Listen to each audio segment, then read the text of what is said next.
Welcome back to the Car Explorer. Today, we're diving deep into the jaw-dropping world of the BYD Yangwang U9, the 2025 electric supercar that's rewriting what high performance means. From bold exterior styling, to a cockpit that feels more mission control than daily commute, to a performance package that leaves most hypercars in the dust. Let's get into the full review. From the very first glance, the Yangwang U9 sets a bold tone. Its two-door coupe silhouette stretches out at 4,966 mm in length, 229 mm wide, and just 295 mm tall, giving it dramatic, low-slung proportions that scream high performance. The sculpting is aggressive. Wide shoulders, pronounced wheel arches, butterfly doors, and a stance that looks ready to pounce. It rides on the brand's E4 platform, and for the exterior, the design language is all about tension and precision, and you can feel that when you walk around it. You'll find carbon fiber elements, large air intakes, and aerodynamic surfaces built for more than just show. They're there to channel cooling, downforce, stability.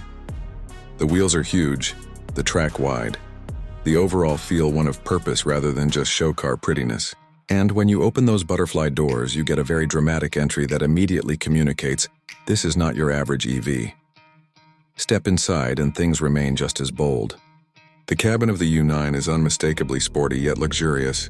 You sit low, enveloped by surfaces that mix high-end leather, iron, Alcantara, carbon fiber, and high-resolution digital displays. The standard spec has an 80 kW lithium iron phosphate blade battery, delivering 450 km of range under the CLTC test cycle. The instrument cluster and center touchscreen are clean and driver-focused, and the whole layout has a bridge-style center console that both separates driver and passenger, but gives off a cockpit vibe.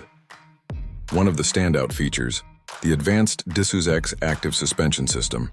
It's capable of individually adjusting each wheel's behavior, altering ride height, damping, even allowing the car to perform brief jumps and odd poses for show or track work.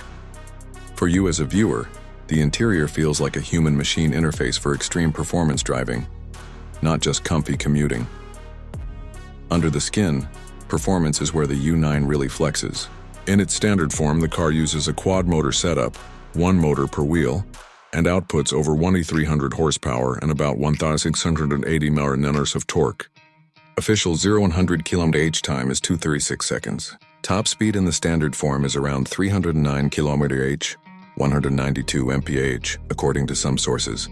But the version that has grabbed headlines is the higher-spec Track Extreme iterations, with nearly 3,000 horsepower, a 1,200-volt architecture, and record-setting speeds.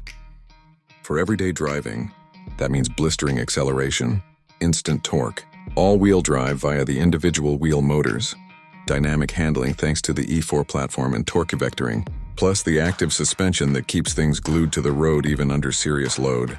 Put simply, this car behaves like a track weapon you could, if you really wanted, drive on the street. Now for price. In China, the U9 launched at a retail price of RMB 1.68 million, $236,000, when first introduced in early 2024. More recently, price has been increased to RMB 1.80 million, $252,630, reflecting its advanced positioning and demand. Naturally, for export markets or additional taxes costs, the number would be significantly higher if you were looking to bring one into Pakistan or similar markets. For anyone considering this vehicle, that price places it firmly in the exotic territory. But given the performance and tech, many would argue its value is competitive with European supercars. In summary, the Yangwang U9 brings extreme performance, advanced electric and suspension technology, luxury materials, and a head-turning design. If you're looking for an EV that blurs the lines between supercar and everyday drivable exotic, this is one of the most compelling options right now. Let me know if you'd like me to pull in regional pricing for Pakistan, or compare the U9 with rivals like the Rimac Nevera or Lotus Evija. Happy to do that too.